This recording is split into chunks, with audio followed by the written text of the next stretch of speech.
Uvaženi vladiko, dame i gospodo, braćo i sestre, prošlo je više od 100 godina od otpočinjenja velike svetske tragedije, Prvog svetskog rata, u kome smo izgubili trećinu stanovništva. I prošlo je tačno 100 godina od kako je Bugarska 6. oktobra 1915. godine ušla u rat i napala Srbiju. Bila je to epska borba za slobodu, mir i nezavisnost u kojoj su srpske reke i zemlja bili natapani krvlju naših predaka. Čitavo stoleće oni koji su pretekli braneći Srbiju od upada preko Dunava izginuli su u neravnopravnoj borbi koju nisu izbegli, iako su znali da će u njoj ostaviti svoje živote. Nažalost, prošlo je više od 100 godina, a oni nisu imali dostojno mesto na koje bi mi potomci došli, zapalili sveću i setiši se njihovih podviga, dobili snagu da nastavimo bitku za slobodu, mir i nezavisnost. Danas smo odužili dug, ponosni na vaše zajedničko delo. Konačno ovde, na brdu Vranjevac, poviše manastira Bradača, otkrivamo spomenik srpskim vojnicima i civilima poginulim u oslobodilačkim ratovima 1912. do 1918. godine. Izgradnja ovog velikog spomenika okupila je 8 opština Braničevskog okruga i brojne darodavce. Nakon čitavog stoleća okupljeni smo u želji da odamo poštu onima koji su poginuli braneći otadžbinu. Sa ovoga mesta opominjemo buduće generacije da ne zaborave svoju istoriju i neguju ljubav i poštovanje prema junačkim predsima. Srpski heroji i stradalnici u Prvom svetskom ratu sa ovih prostora sada imaju spomenik kad se već ne zna gde su im grobovi. Spomenik dostojan njihove žrtve za veru i otadžbinu podignut je na ovom mestu gde su čudom prirode ostali očuvani rovovi u kojima su dali živote za Srbiju. Uvaženi prijatelji, Prvi svetski rat je tokom čitavog trajanja bio golgota srpskog naroda. Podsjetimo se ključnih događaja iz tog perioda koji nam danas daju snagu i volju da uprkos teškoćama vodimo jednako tešku bitku, da sačuvamo ne samo svoju teritoriju, svoj narod, svoju istoriju, već i svoju duhovnu vertikalu, svoje korene na Kosovu i Metohiji. Dan nakon objave rata Austro-Ugarske monarhije, regent Srbije princ Aleksandar Karađorđević objavio je svoj ratni proglas pozvavši svoje drage i hrabre sugrađane da stanu pod srpsku trobojku. Srbi, branite svom snagom svoje ognjište i srpsko pleme. Čudesna pobjeda srpske vojske na Ceru bila je prva saveznička pobjeda u Prvom svetskom ratu. Blistava pobjeda srpske vojske na Kolubari bila je epilog višemesečne borbe sa nadmoćnijim neprijateljem. Srpska vojska izbacila iz stroja desetine hiljada podoficira i vojnika.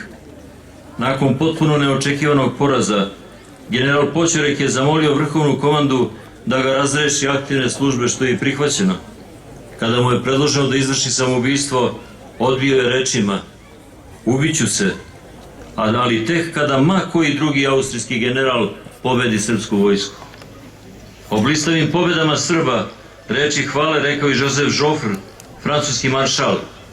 Delikatni manevri na Ceru i Kolubari, vođeni sa sigurnim prosuđivanjem, sa slobodom duha i snagom koji ispoljavaju majstorsko srpskog komandovanja, zaslužuju da zauzmu sjajno mesto u našim strategijskim studijama. Kraj citata. Nemački generali izuzetno su ozbiljno shvatali srpsku vojsku. Ispraćajući svoje vojnike, car Wilhelm poručuje: "Heroji, ja vas šaljem u jedan novi rat protiv jedne male, ali vrlo hrabre nacije. To su Srbi koji su u 3 neposredna rata protiv Turske, Bugarske i Austro-Ugarske dali svetu dokaze visokih ratničkih vrlina i najvećih vojničkih sposobnosti i koji su na zastavama poprskanim krvlju napisali za ove 4 godine samo najveće i najslavnije pobede. Znajte da će samo vaša energija i spremnost na najveće žrtve i samo potpuni prezir prema smrti omogućiti da pobedite ovaj narod, da osvojite njegovu zemlju i da nemačkoj vojsci donesete jednu novu pobedu." Kraj citata. Mackensen je opet rekao svojim trupama sledeće: "Vi polazite na srpski front i na Srbiju, A Srbi su narod koji voli slobodu i koji se bori i žrtvuje do posljednjeg. Pazite da vam ovaj mali neprijatelj ne pomrači slavu i ne kompromituje dosadašnje uspehe sjajne nemačke armije. Kraj citata.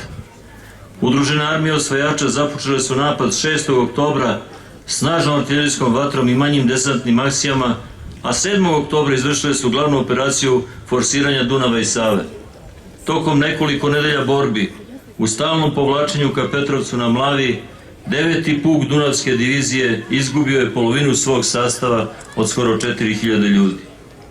Poslednja velika bitka vođena je ovde, na Vranjevcu, u opštini Malo Crniće, pre tačno 100 godina. Nadmoćnost Makenzenovih Nemaca i brojčana i tehnička bila je tolika da je njihova pobjeda bila sigurna, naš poraz neminovan. Ali naši junaci nisu zadrhtali, čuvali su svaki pedalj zemlje do poslednjeg. Napad Nemaca iz 11. armije preko Dunava kod Rama počeo je maglovitog jutra 7. oktobra 1915. godine, zato što je Makenzen odlučio da glavni proboj u Srbiji izvede baš na tom delu Dunava. Na srpskoj obali u rovovima njegove jedinice čekao je 9. puk prvog poziva Dunavske divizije. Napad je počeo žestokom artiljerijskom pripremom iz 3 pravca. Posle toga pontonima su prebačene i nemačke pešadijske jedinice. Naišle su na žestok, ali uzaludan otpor višestruko slabijih srpskih snaga.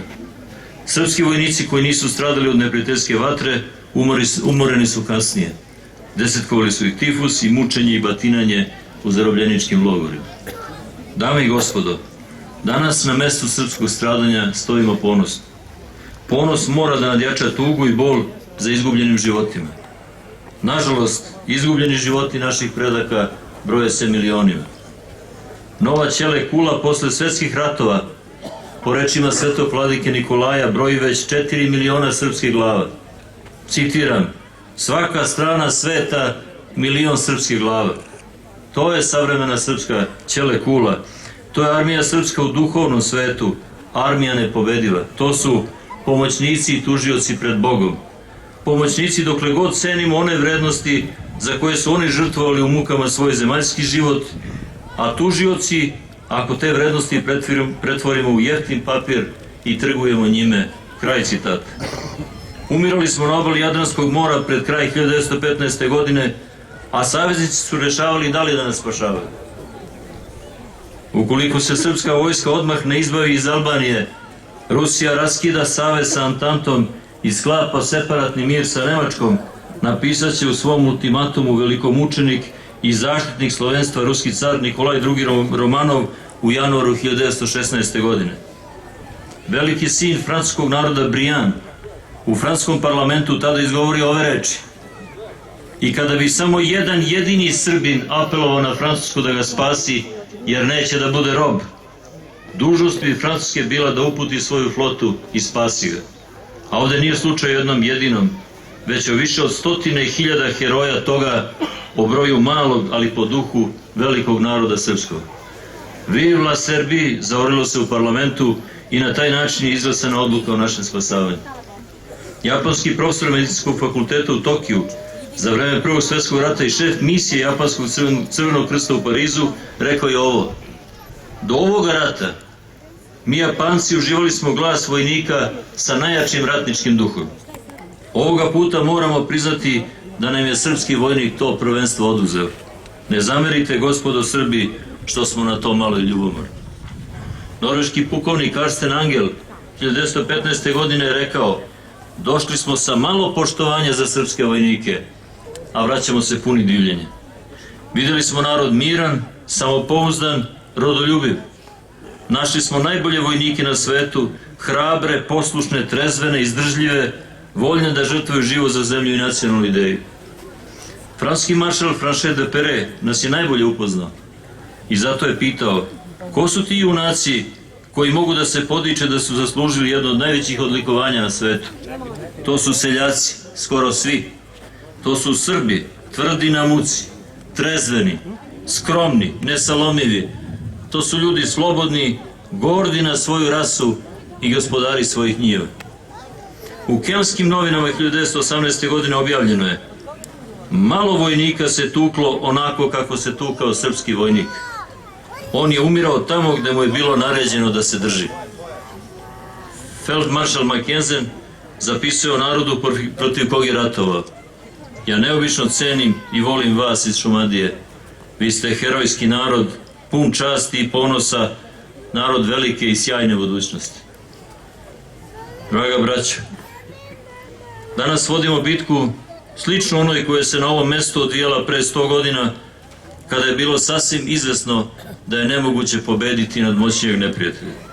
Tada kao i sada mi se borimo uprkos neizvesnosti, bez straha, složni i smireni, jer nas se ne obeshrabruje sa kim vodimo bitku, već nam snagu daje svetinja koju branimo. Otimanje naše teritorije trebalo bi da se završi otimanjem i uništavanjem našeg duha, naše istorije, našeg pamćenja, da triumfuje ulaskom takozvanog Kosova u UNESCO. Da li su svesni šta rade? Zato danas ulažemo nadljudske napore da dobijemo bitku za srpsku kulturnu baštinu na našem Kosovu i Metohiji. Mi vredno i naporno radimo, međutim, to je jedna bitka. Jedna, kao i ona vođena ovde u Prvom svetskom ratu, koju nismo dobili, ali je bila poslednja tamna noć pred svitanje. I danas ako izgubimo neku bitku, nećemo izgubiti čast i ponos. Bićemo dostojni svojih predaka, čak i da ostvare svoj naum i unište materijalne dokaze o poštojanju Srba na Kosovu i Metohiji. Oni koji ne znaju šta je vera u Boga, ne mogu nikada da unište hramove u nama i sećanje na ljudske živote date da postojimo. Dame i gospodo, teško je, ali ne očajavamo. Uzdignute glave ponosno idemo napred, jer ovaj rat ne možemo da izgubimo. Vode nas i reči našeg velikana vojskovođe Živojina Mišića, koji je rekao: jedan koji hoće, uvek je jači od dvojice koji moraju.